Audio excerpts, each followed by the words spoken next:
বিসমিল্লাহির রহমানির রহিম। অত্যন্ত দুঃখ ও ভারাক্রান্ত মন নিয়ে আপনাদের সামনে হাজির হয়েছি।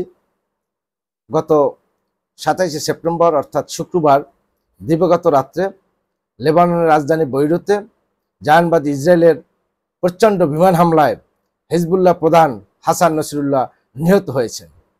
আর এখানে জায়নবাদী ইসরায়েল বাংকার ব্লাস্টার বোমা 5000 পাউন্ডের একটি বোমা নিক্ষেপ করেছে এবং আশেপাশে দিয়ে আরো 10-12টি আবাসিক ভবন বিধ্বস্ত হয়েছে।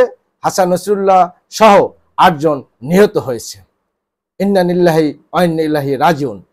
এবং আপনারা অবগত আছেন যে এই জায়নবাদী ইসরায়েল ইরানের রাজধানী তেহরানে কিছুদিন আগে হামাস প্রধান ইসমাইল হানিয়াকেও ক্ষেপণাস্ত্র হামলার মাধ্যমে নিহত করেছে। আর ইসমাইল হানিয়া এবং আজকে এই হিজবুল্লাহ প্রধান নিহতের মধ্য দিয়ে জায়নবাদী ইসরায়েল তাদের বিজয় উল্লাস করছে এবং ইরান তথা মুসলিমের শক্তি অনেকটা কমে যাচ্ছে।